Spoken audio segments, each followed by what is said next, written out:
And how many kids do you have? You clap two. Do you have kids? 3? Which one's your favorite?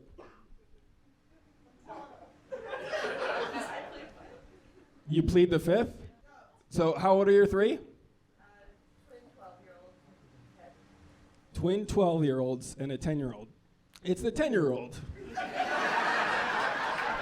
That wasn't hard. We just cracked that case. Twin 12-year-olds and a 10. Yeah, that was not hard at all. Can you imagine how much it would suck if her favorite was one of the twins? It's one thing to lose to older siblings or younger siblings. It would suck to lose to an exact copy of yourself. Wow.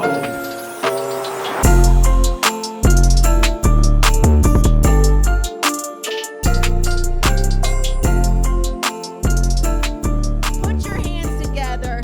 Ladies and gentlemen, Mark Chalifoux!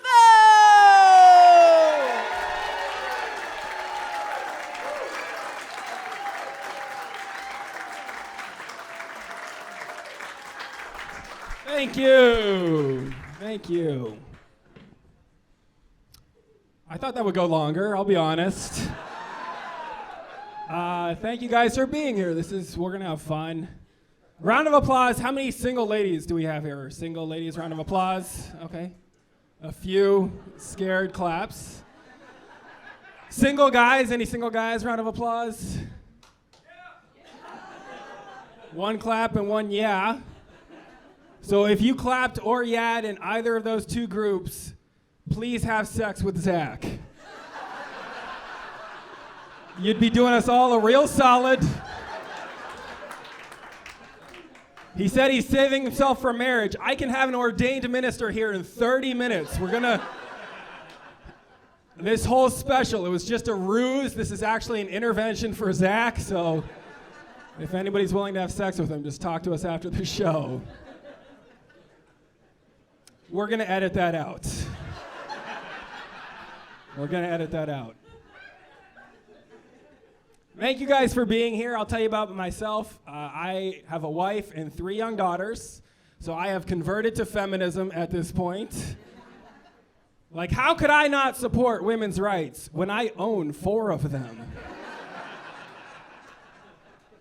Okay, most of you reacted like you're at a comedy show. Good.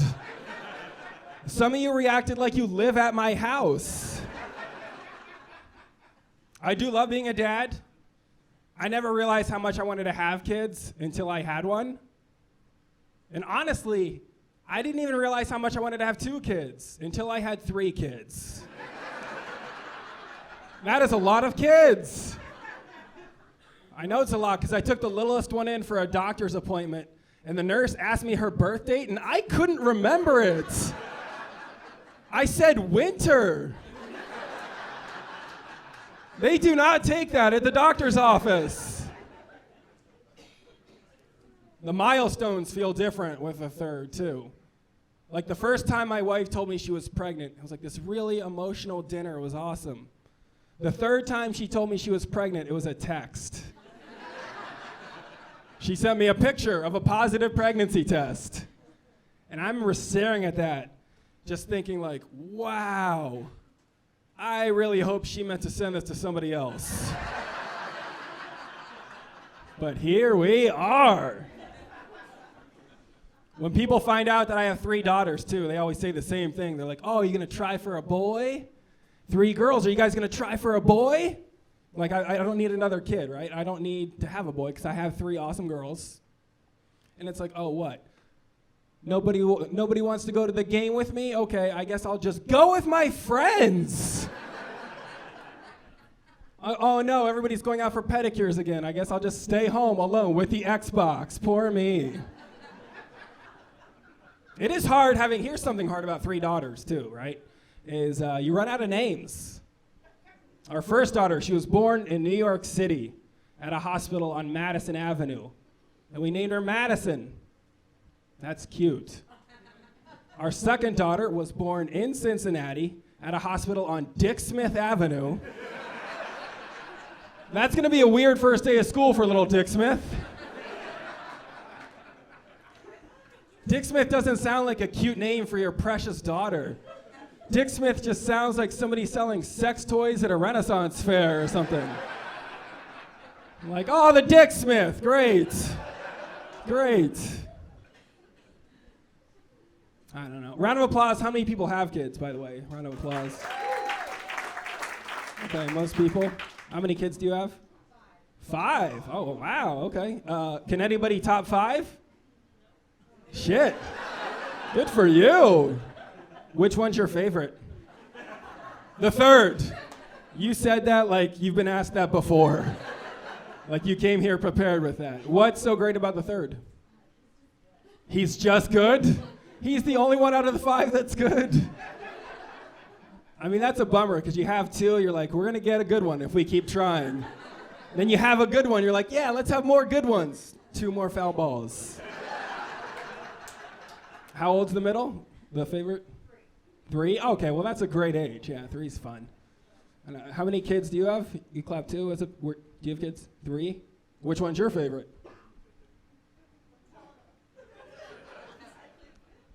You plead the 5th? What, are your kids here? She had an answer ready to go right away. And you're gonna, which one is it? Do you know which one it is? Which one? So how old are your 3? Twin 12-year-olds and a 10-year-old. It's the 10-year-old. That wasn't hard, we just cracked that case. Twin 12-year-olds and a 10, yeah, that was not hard at all. Can you imagine how much it would suck if her favorite was one of the twins? It's one thing to lose to older siblings or younger siblings. It would suck to lose to an exact copy of yourself. Wow.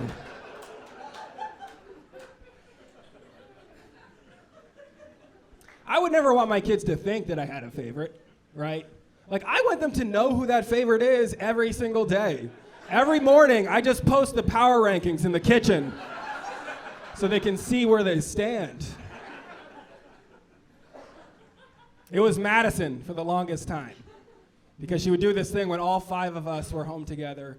She'd run up, she'd hug my wife and I, turn and make eye contact with her 2 little sisters across the room, and she'd just start singing Original Family, and that's hilarious. You are number 1. She lost her perch at Thanksgiving because her teacher gave her homework where she had to list 3 things she was thankful for. Number 1 was her mom.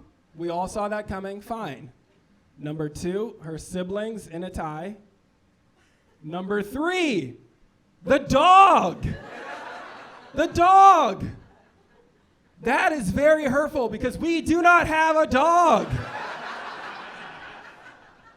So I'm like, you're off the power rankings, now it's Dick Smith at the top. You know? Madison's a 9-year-old, the middle, so she's a little 7-year-old, cute little 7-year-old. She is a tough kid, too. I learned this before she was born, because at her first ultrasound, she was twins. At her second ultrasound, she was not twins.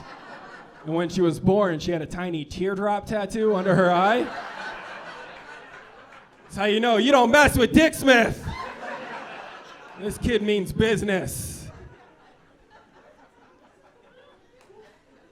Her reign at the top was short-lived because she begged us this Christmas, she begged us to make a cross ornament for the tree so we could remember the reason for the season.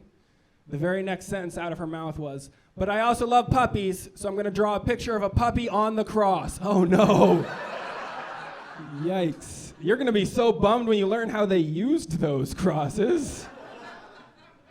But I let her do it, because that's something fun for people to find in your house with no explanation. They just walk in, see a crucified puppy on your tree. It's like, kids, right? This puppy died for our presents. So then it became the 3-year-old. She was our favorite, you know, because what can you really do wrong at that age? She just spends her whole life just running around the house trying to eat her older sister's toys. I remember my wife got really frustrated by this. It was the end of a long day. And she was just so frustrated. She just turned to me. She's like, ugh, how many times are we going to save this baby from choking on something? I was like, hopefully all of them. We're accountable for every Lego in this house. Let's stay focused. One thing I don't like about the toddler age, actually, there's a lot I don't like about the toddler age, but I will say I'm glad to be past the baby stage, because the baby stage, no? Why do you love babies so much? You have a 6-month-old? How many other kids do you have? None. It gets better. She can't do anything at 6. Exactly? All right, well, yeah, it gets worse then. Sorry. She'll start talking back to you at like 18 months. 6 still kind of sucks because they don't sleep great always, and, you know, they're not walking yet. They're just sort of boring. Here's what I don't like about the baby stage too, is I don't like doing the baby talk in public. You know, like it's weird talking to it like when you're around strangers, but it'd be weirder to have that conversation with a baby in your regular voice, right? If you're just like, who has a little button nose? You do. Yes, you do. Yes, you do. Who has a little button nose? You do. I'm going to bite it off. That's how you get kicked out of the mall, real quick. Real quick. I will say there are some things that are better about the baby age. Like when they're 6 months old, you can just like smush them into a car seat. When they're 3 years old, you have to convince them they should sit in their car seat. I don't have time for that after 3 kids. We were going to Target this week, and I just told my daughter, I was like, just sit in your car seat or your mom will die. I just went so dark. I went so dark with it.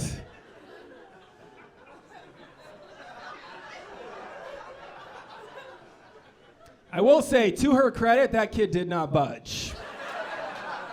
I like that. Did I tell you guys this was a Christmas special? That's why we have a tree. Once I saw the tree on stage, I'm like, yeah, let's have a slight pivot. This will be a Christmas special. Yeah, it is. It's a weird time of year. Some people like get into the holiday spirit in different ways. I got stuck in the drive-thru at Starbucks in one of those dumb pay-it-forward things not too long ago. Those are the worst. I don't know if you're familiar. You get up there, you're ready to pay for your dumb latte, and they're like, no, just keep on driving. Guy behind you or guy in front of you paid for you, but you're supposed to pay for the guy behind you, whatever. The whole thing's just like such a white privileged circle jerk, you know?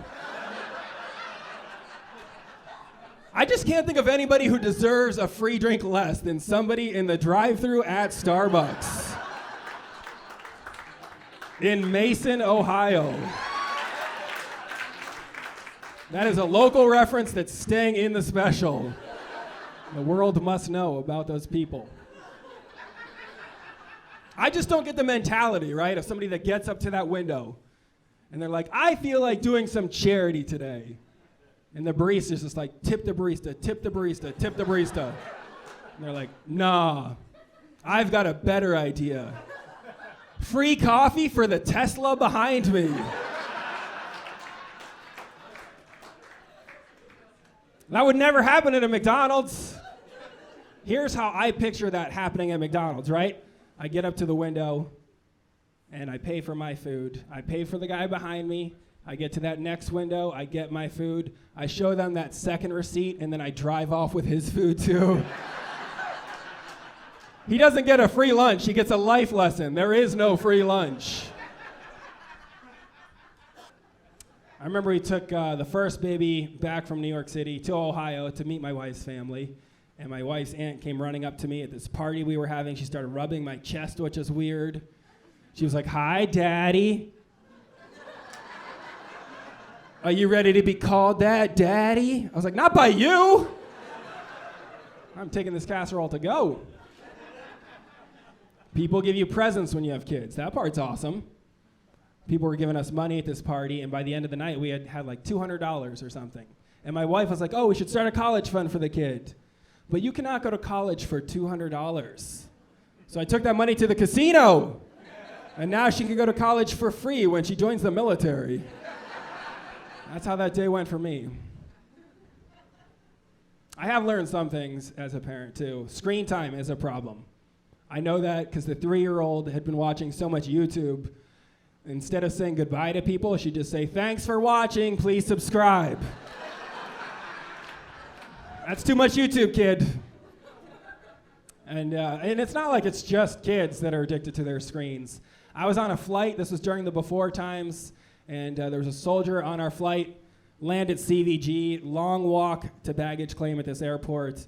And at the end of it, we had a soldier on the flight, right? So at the end of the baggage claim walk, his whole family waiting there to surprise him. They had signs, balloons, and the mom's got the phone out to record it, and they're hugging, they're crying. It's a really emotional moment. Then the mom realizes she never hit record on the phone. So she made this kid go all the way back to Afghanistan. He's way too committed to it. I'm trying to be better about my phone. My New Year's resolution was to put my phone away anytime the kids were around. Kids in the house, phone goes away. I made it 2 weeks. That's as long as I could go without seeing my kids. Not giving up the phone, sorry. And the thing, too, is like, I'm not even doing anything fun on it. I'm just killing time, it's just dumb stuff. And I've gotten bored with social media, because it just all sucks. But my new favorite thing is the Nextdoor app. Is anybody on it? Yeah, that's a good time. I love it because it's so specific with the hate, If you're on like Twitter and Facebook, people are like, "I hate Democrats." And you go on Nextdoor, people are like, "I hate Fred."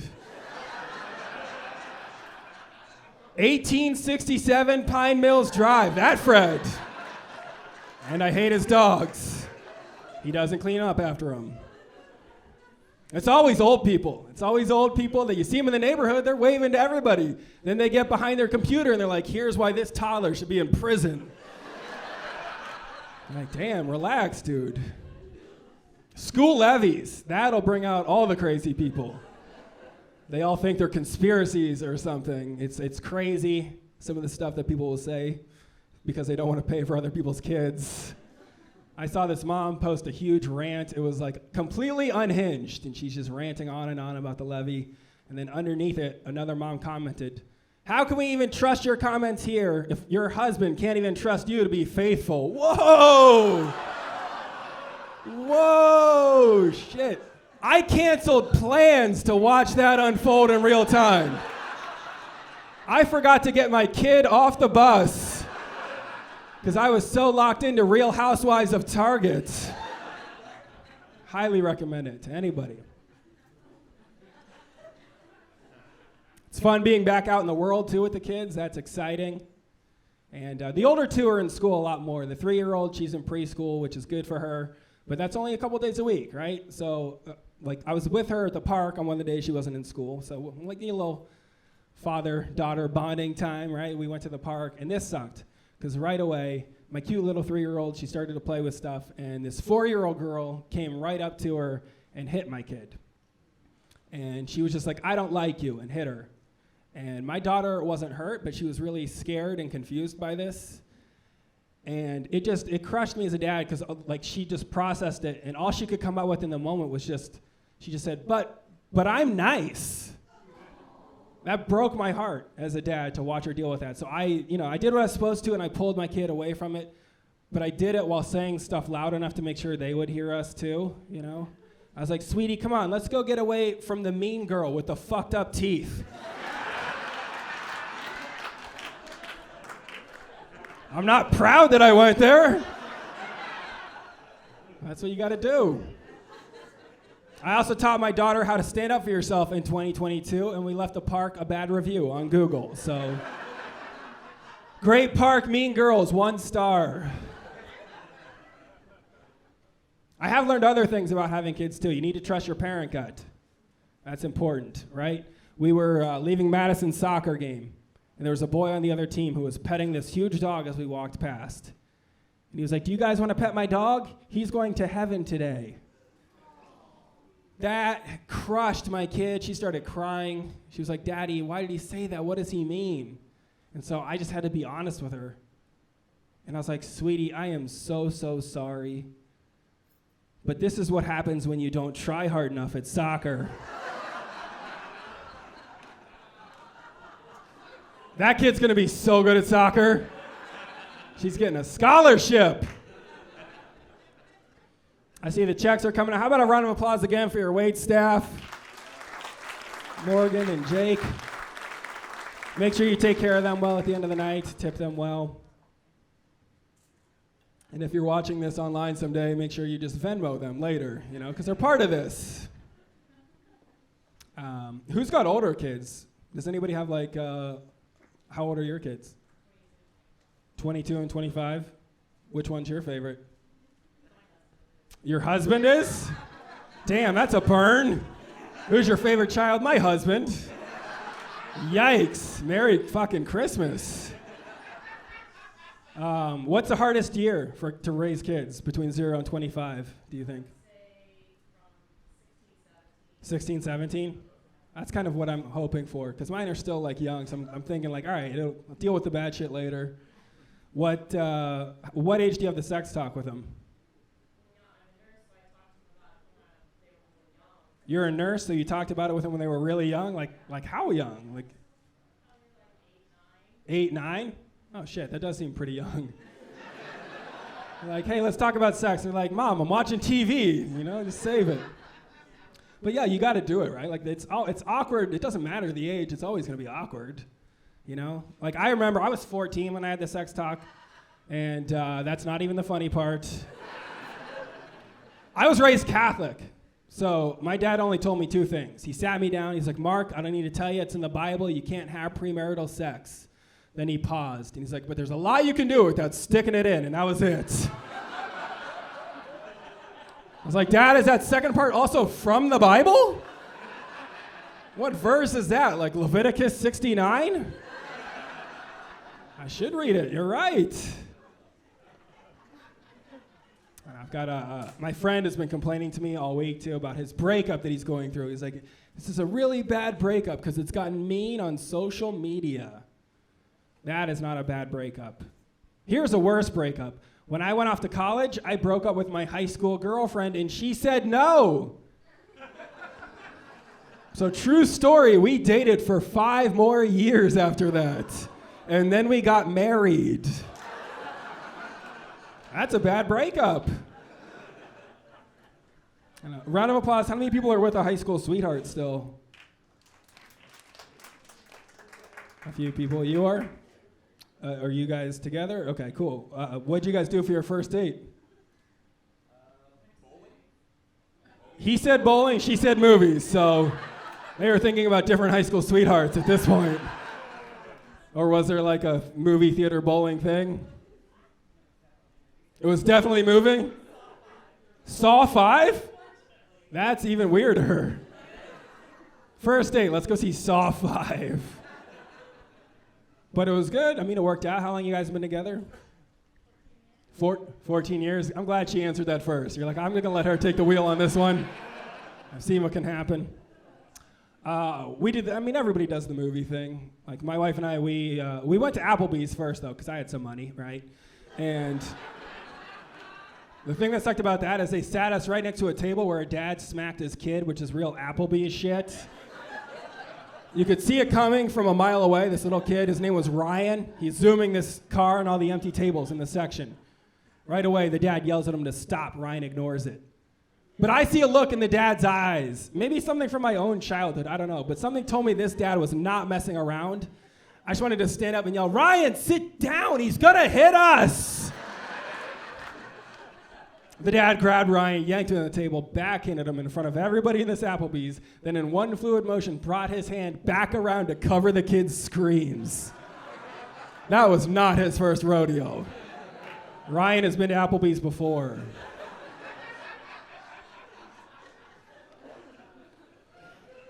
Before we got married, we had to go on a retreat for engaged couples because we were getting married in a Catholic church, right? And I made my wife go through this whole thing. And the first thing they did is it was a big icebreaker. 10 engaged couples and a married couple ran it. And they got everyone in a circle. You had to introduce your spouse to the group and describe them as a car. So the married guy starts. He's like, I'm Bill. This is Jane. Jane would be a Ford pickup truck because she's strong and reliable and got me through some tough times. Jane did not look thrilled to be compared to a pickup truck. Also, I should tell you this, they had 9 kids. So if Bill was going to be honest, he would have said, I'm Bill, this is Jane, she is a school bus. Because she will not stop shooting kids out of her doors. Then everybody went around the circle, did their thing. Because I'm a comic, I wanted to break the tension in the room. So I was like, this is my fiance Amanda. Should be a really nice sports car because she's the one I always wanted. And because she's really expensive. Boom, got her. It was shitty on my part because she started crying at this thing right away. And it's like the shittiest thing I could have done because I made her go on this stupid thing. And then I just turned it into a roast right away. And if I was being honest with it, I just would have had to say, this is my wife Amanda, or my fiance Amanda. She's a BMW because she's at the top of her class and because I have no business ever being inside of her. If we're being honest. Yeah, we're married people now. Here's one thing, like when you're married with young kids, you need date nights. You need nights away from the kids so you can talk shit about the kids, right? And my wife and I, we went on one recently. She got all dressed up, but she said something like, oh, sorry I don't look that great. And it's like, first of all, you look gorgeous. Second of all, we've been together for 18 years. You shouldn't feel like you have to impress me, you know? Like you look great even in yoga pants and a t-shirt, and I do believe that. I did not say that. The way that conversation went was her saying, sorry, I don't look that great, and then me just saying, oh, that's okay. That's a problem. I tried to make up to it, too, like make up for it, but I drew a little picture of a heart and left it in her car so she would know I was thinking about her. And the next day, right, and she got home from work. I hadn't heard from her all day. I was like, hey, did you get my note? She was like, oh, that was from you? Now we get to have a different conversation. Who did you think that was from? She told me she thought she had a stalker who broke into her car, left her that note, and was going to murder her. I was like, that still feels like something you could have told me about. Fleeing a killer all day. Also, stalker, you're in your mid-30s with 3 kids. I think those days are behind you. She did not like me saying that. She's like, what, you don't think I could have a stalker? I was like, what is this conversation? Now to be romantic, I have to be like, no, you could totally get murdered, yeah. I don't know about these other guys, but I would kill you for sure. And what sucks is she is somebody that always makes the extra effort to show she's present in the relationship. Like I remember crossing paths with her in the kitchen once and picking up the tiniest whiff of a new perfume, right? Just that one whiff of lavender is all it took just to snap me out of dad mode, back into husband mode. For a brief half a second, my wife and I, we were the only 2 people on the planet. It was amazing. I started falling in love with her all over again. It was beautiful. That lasted 2 days. 2 days for me to realize that there was no new perfume. I was smelling the new lavender-scented trash bags we got for the kitchen. That is a low point in your marriage when you find out you were catfished by Hefty. So then I decided I was going to send her a dick pic for Valentine's Day. Right? Round of applause. Who here has sent or received a dick pic before? Okay, a few honest people. You guys high-fived like you exchanged it together, which is weird. I don't even know if you're at the same table, but... Here was my problem, right? So I was going to send my wife, like my plan was like, all right, I'll send my wife a dick pic for Valentine's Day. But the problem is, we had missed the whole sexting phase of our relationship because we were dumb kids. We didn't have camera phones. I didn't know how to take it. I had to look it up. I just Googled dick pic tips, and I did not get what I thought I would. Those were not the results I was looking for, Google. Tried a second time. I Googled dick pic advice. Number one thing that people said, have a friend take your dick pic. What? I don't even know how you ask that friend. I'm just going to call him and be like, hey, Kyle, remember I helped you move and you said you owed me a favor? I need you to come over with a camera and an open mind. What's my wife going to say when I give her a dick pic? That is clearly not a selfie. She's going to have some questions. Who took this? What's her name? I'm like, honey, you've got it all wrong. Kyle took that picture.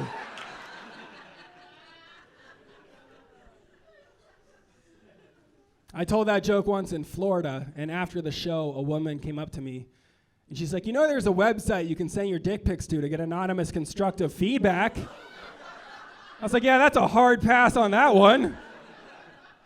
Also, I don't think my wife would be super jazzed about that either. If I was like, hey, honey, check out what me and the team came up with.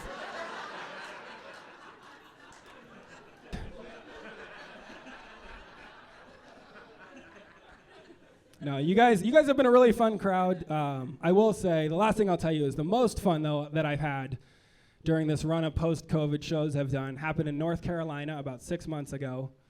And it was my favorite for two reasons. The first is we had a flat earther come to the show.